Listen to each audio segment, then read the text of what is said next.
5 minute অন্তর বাথরুমে গিয়ে কেঁদে এসেছি। আমি ওই মানুষটিকে বলেছিলাম যে দেখো, আমার জীবনে ইনসিকিউরিটি কিন্তু নেই। Hello friends, welcome to my channel Swarnali Pal Fauji wife. Subhashree বাথরুমে গিয়ে লুকিয়ে লুকিয়ে কাঁদতেন। এবার সব সত্যি ফাঁস হলো সোশ্যাল মিডিয়ার পর্দায়। হ্যাঁ ভিউয়ার্স, দেবের কাছাকাছি এসে আবারও অনেক আবেগপ্রবণ হয়ে পড়ে শুভশ্রী। শুভশ্রী তার জীবনের এক চরম কঠিন অধ্যায় পার করে এসেছেন। ধূমকেতু সিনেমার মাধ্যমে যখন দেব ও শুভশ্রী আবারও সামনাসামনি আসে, তখন শুভশ্রী তার নিজের ভিতরের অনেকই কষ্টের কথা কিন্তু শেয়ার করে সোশ্যাল মিডিয়ায়। তার কথাতেই বোঝা যায় যে তার মধ্যে একটা আলাদা কষ্ট কিন্তু ছিল। আর সেই কষ্টটা কি আসলে তৃতীয় কোনো ব্যক্তি দেবের জীবনে আসা? কেন ভেঙে গেছিল তাদের এই সুন্দর সম্পর্ক? চ্যালেঞ্জ, পরাণ যায় জলিয়ারি, খোকা 420 এরকম খুব সুন্দর সুন্দর সিনেমার মাধ্যমে এই দুই জুটি কিন্তু মন কেড়ে নিয়েছে আমাদের জেনারেশনকে। আর এই সিনেমার মাধ্যমেই কিন্তু এই দুইজন মানুষ একে অপরের কাছে আসে। তবে দীর্ঘ 9-10 বছর কিন্তু তাদের মধ্যে কোনো রকম কিছু সম্পর্ক ছিল না, না তো তাদের দেখা হতো, না কোনো রকম কথা। তো এতদিন পর আবারও দুজনের সামনাসামনি হওয়ায় অনেকটাই কিন্তু আবেগে ভেসেছেন নায়ক এবং নায়িকা। অ্যাওয়ার্ড ফাংশনে তাদের দেখা কিন্তু একবার হয়েছিল, কিন্তু খুব সুন্দরভাবে দুজনকে এড়িয়ে গিয়েছিলেন। আজ ধূমকেতু সিনেমা কিন্তু আমাদের এই প্রিয় জুটিকে আবারও কাছে এনে দিয়েছে। শুভশ্রীকে দেখে এবং দেবকে দেখে বোঝা যায় যে তারা দুজন আবারও খুব খুশি হয়েছে দুজনকে আবারও সামনাসামনি দেখতে পেয়ে, কথা বলতে পেরে। তবে শুভশ্রীকে দেখে কিন্তু মনে হয় না যে তার ভিতরে একটা চাপা কষ্ট লুকানো ছিল। সে কিন্তু খুব ভালোভাবেই রাজের সঙ্গে সংসার করে চলেছে এবং বর্তমানে তার 2 সন্তানও রয়েছে। তবে শুভশ্রী দেবকে কিন্তু সত্যি মন থেকে অনেক ভালোবাসতো। আর সেই কারণেই দীর্ঘ 4 বছর পুরো ইন্ডাস্ট্রি থেকে শুভশ্রী কিন্তু বিদায় নিয়েছিল। পরে যদিও আবার সে ফিরে এসেছে, কিন্তু মাঝখানে অনেকগুলো বছর কিন্তু সে কোনো রকম কাজ করেনি। আর এতেই কিন্তু বোঝা যায় যে শুভশ্রী তখন মানসিকভাবে অনেকটাই ভেঙে গেছিল যখন দেবের সঙ্গে তার সম্পর্কটা শেষ হয়ে যায়। আর এই দেব শুভশ্রী জুটির সম্পর্ক ভাঙার পিছনেই কিন্তু ধূমকেতুর আগে এত ইন্টারভিউয়ের মাধ্যমে তাদের বলা কথায় কিন্তু পরিষ্কার উঠে এসেছে যে তাদের জীবনে তৃতীয় এক ব্যক্তির আগমনেই কিন্তু তাদের সম্পর্কটা শেষ হয়ে গেছে। আমি অবশ্যই একজনের সাথে একটা সম্পর্কে জড়িত, এবং সেটা অনেকজন ভাবে 2017 থেকে, কিন্তু সেটা সত্যি নয়, তার অনেক 5 বছর আগে থেকে আমি তার সাথে জড়িত। এবার আমাকে ক্ষমা চাইতে হবে। ডেফিনেটলি আমার আর দেবের একটা জুটির যে বাজটা আছে সেটা তো মানে সেটা আমি ছিনিয়ে নিতে পারবো না।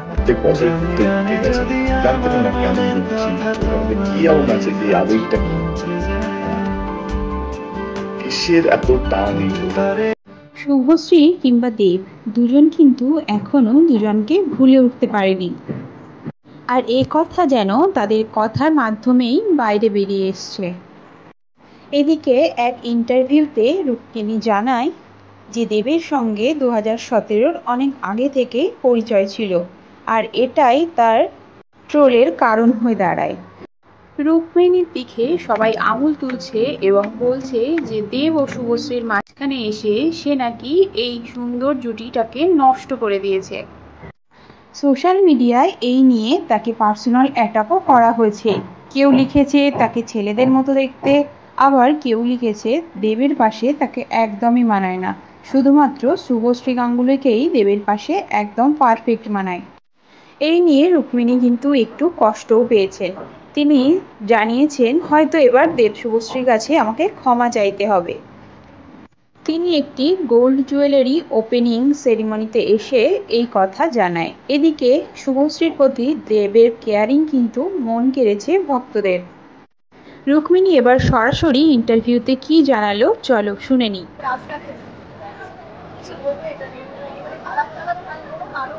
No, no, I am a very fun loving person. সবাই জানে যারা আমাকে চেনে। So I am having a good laugh. So please continue. As long the picture is a huge hit, everything is in good shape. So no problem. And দেশকে কোনোদিন আমার কাছে পৌঁছে। আবারও 100 টাকা নিয়েছে তোমার খারাপ লাগার কাজ করছে এটা সোশ্যাল মিডিয়ায় I think that is a very regressive point of view. I think at 2025 দাঁড়িয়ে যদি এই প্রশ্নটাও তুলতে হয় বা এরকম কথা বলতে হয়, I think সবাই প্রফেশনাল আজকে দাঁড়িয়ে সেই জায়গা থেকে করে কার কি পার্সোনাল ইনফরমেশন ছিল তাকে বোঝা এবং একটা প্রফেশনালের এত বছর কাজ করে যদি এইগুলো হয় আই থিঙ্ক আমরা অনেক পিছিয়ে যাবো জীবনে যদি এটা নিয়ে এবং যারা এটা নিয়ে ভাবছে এরকম তাও থেকেই বলছে মজা আর কি সব আছে কিন্তু যদি সত্যি মানসিকতাটা তা হয় তাহলে তারা হয়তো মানুষ হিসাবে অনেকটা বেশি পিছিয়ে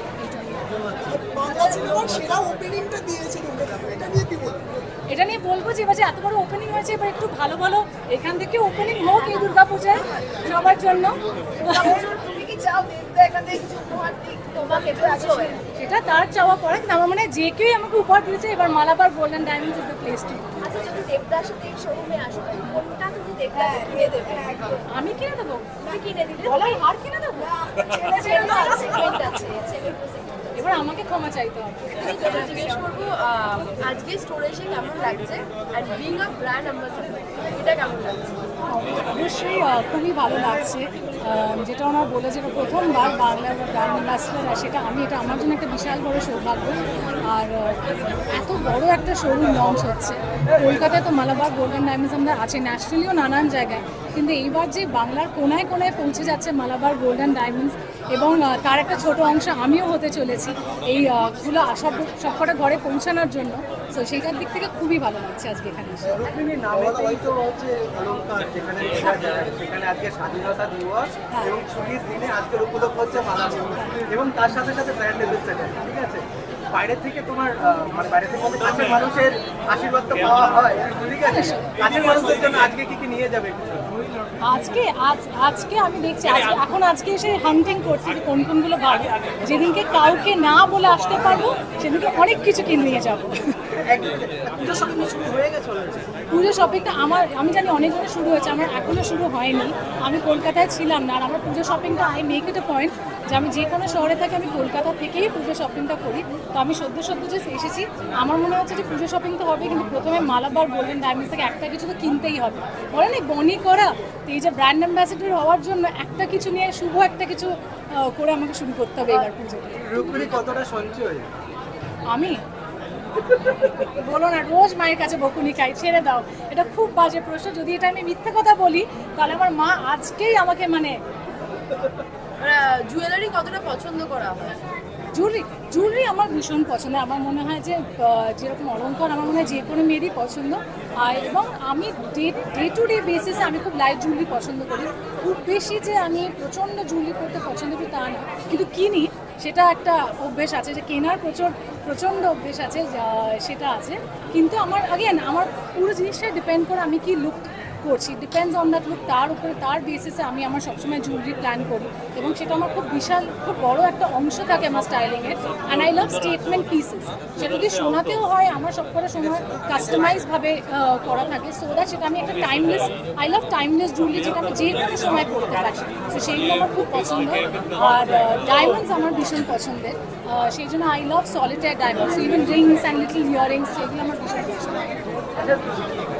বলছি সামনেই তো মানে কিছুদিন আগে যেটা তোমার জন্য পুজো দিয়েছে এবং তুমি দেখছিলে সেই লাইভটা তুমি দেখছিলে তোমার নামে পুজো দিয়েছে নৈহাটি বড় মাঠে এবং লাইভে দেখছিলে মা জান হ্যাঁ ও আচ্ছা সেটা নিয়ে যদি কিছু বলো দেখো আমার মনে হয় যে আমরা সবাই একে অপরের জন্য আমরা সবাই পুজো দিই এবার যখন ক্যামেরার সামনে থাকে তখন সেটা বাট এটা আমিও যদি কোথাও যাই আমি পুজো দিই আমি অবশ্যই আমার কাছের মানুষের জন্য সবসময় পুজো দিই and it is very sweet আর এটা আমরা মানে প্রতি বছরই যেখানেই আমরা যাই আমরা সবসময় সেই পুজোটা করে থাকি তো আই উড জাস্ট সে যে আজকে সেটা ক্যামেরায় ধরা পড়েছে সেটা অন্য ব্যাপার কিন্তু it is very sweet and আশা করি যে সেই বড় মায়ের আশীর্বাদ আমাদের সবার উপরে বজায় থাকবে নিজে পুজোটা দেখছিলে মাথা কি চাইলে নিজে পুজোটা দেখছিলে তাদের প্রোডাক্ট তুলে দিয়েছে দেখছিলাম রূপকিনি তুলে দিয়েছে আমাকে পরে বললাম আমাকে পরে পাঠিয়েছে আমি দেখেছি চাইলে মায়ের থেকে আশীর্বাদ যে জীবনে ভালো কাটুক খুশি থাকে অফকোর্স আমার সবসময় এটা বিশ্বাস যে ব্র্যান্ড উইথ দ্য পারপাস এর থেকে বেটার আর কিছু হয় না। এবং যেটা ওরা বলছে যে সিএসআর অ্যাক্টিভিটিসগুলো যেগুলো ওরা করে, এবং আমি যেটা বলছিলাম যে কোনো মেয়েকে নিয়ে যদি মেয়েদের শিক্ষা নিয়ে কিছু হয় সেটা আমাকে একটু বেশি করে ছুঁয়ে যায়।